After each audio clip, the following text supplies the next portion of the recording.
பிரதிபலிப்பு தான் இந்த இளைஞர்களுடைய அவல நிலைக்கு காரணம். எப்படி செல்லம் கொடுக்கிறோங்கிற பேர்ல அவன் கேட்டதையெல்லாம் வாங்கி தரது. ஒரு மகள் கேட்கிறாள், எனக்கு ஆண்ட்ராய்டு போன் வேணும். உனக்கு எதுக்கு இந்த ஆண்ட்ராய்டு போனு? பேஸ்புக், வாட்ஸ்அப் எல்லாத்துலயும் இருக்கிறா. உனக்கு எதுக்கு? நீ யார் அதில் அங்க வைக்கிறதுக்கு? உனக்கு எதுக்கு போனு?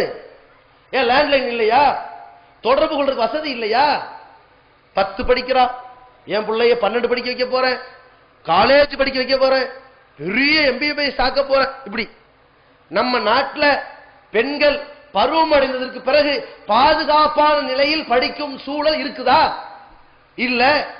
இல்லைங்கும் போது அந்த படிப்பை நம்ம நாட்டில் பெண்கள் படிப்பை பாதுகாப்பான சூழ்நிலையில் பெரும் நிலையில் இல்லை. எனவே படிப்பிலிருந்து நிறுத்துறோமா? நம்ம என்ன பண்றோம்? வெளிநாட்டில் சம்பாதிக்கிறோம்ல, 10ஆம் கிளாஸ் நல்ல மார்க்கு, 12ல நல்ல மார்க்கு, அது டாக்டர் இன்ஜினியர் எங்க போய் படிக்கிறா? ஆண்களும் பெண்களும் இணைந்து தவறான பாதையில விழக்கூடியவர்களாக அவள் போய் விழுகிறாள். கடைசியில மணப்பெண் நிலைமை என்ன? பட்டம் இருக்குது. என்ன பட்டம்? படிச்சதுக்கு பட்டம். வேற என்ன இருக்கும்? ஒண்ணுமே இருக்காது. ஏன்? எல்லாத்தையும் படிக்க போகும்போது இழந்துட்டாளே. ஒரு கர்ப்பிணியாக வந்திருப்பாளே, மானபங்கம் செய்யப்பட்டு வந்திருப்பாளே. இப்படிப்பட்ட நிலையில இவன் போய் தள்ளுகிறானே. என்ன காரணம்? எதுல கோளாறு? பெத்தவன்ட்ட உள்ள கோளாறு. அவனுக்கு செல்லம் கொடுக்கிறோங்கிற பேர்ல செல்லம் கொடுக்கறீங்களா? சாப்பிடுறான், இன்னும் கொஞ்சம் சாப்பாடு வைங்க, அதுல கொடுங்க. அவன் எனக்கு செல்லம் கொடுக்கறத பேர்ல டிவி வாங்கி கொடுக்கிறது, செல்போன் வாங்கி கொடுக்கிறது, வண்டி கேட்டோன்னு வாங்கி கொடுத்துறது. அவனுக்கு 18 வயசு ஆச்சா? நல்லா ஓட்டுவான், இந்த வண்டி வச்சுக்க. 140ல போய் விழுகிறான், அப்படியே மௌத்தா போறான். இதுக்கு தான் வாங்கி கொடுத்தீங்களா? இந்த பிள்ளைகளுக்கு செல்லம் கொடுக்கிறோங்கிற பேர்ல இந்த பெற்றோர்கள் இந்த பிள்ளைகளை கொண்டு போய் தள்ளி விடுகிறார்கள். கடைசியில பார்த்தா காலையில வாப்பா 10 மணிக்கு வேலைக்கு போயிட்டாலோ கடைக்கு போயிட்டாலோ 8 மணிக்கு ஓடி வந்துடுறாரு, பொறுப்பா இருக்கிறாரு.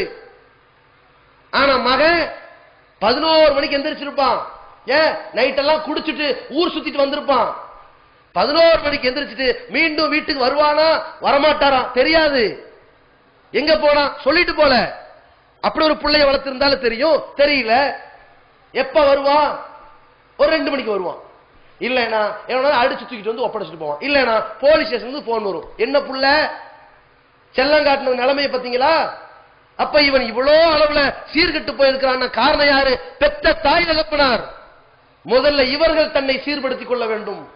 அல்லாஹ்வுடைய தூதர் அவர்கள் சொல்கிறார்கள், குல்லுக்கும் ராயின் ஓ குல்லுக்கும் மஸ்ஊலுன் அன் ரஅய்யத்திஹி. உங்கள ஒவ்வொருவரும் பொறுப்பாளர்கள். தங்களுக்கு கீழ் உள்ளவர்களை பற்றி அந்த பொறுப்பு குறித்து விசாரிக்கப்படுவீர்கள். ஒரு பெண் தனக்கும் தன் குடும்பத்திற்கும் தன் கணவனுடைய குடும்பத்திற்கும் பொறுப்பாளி.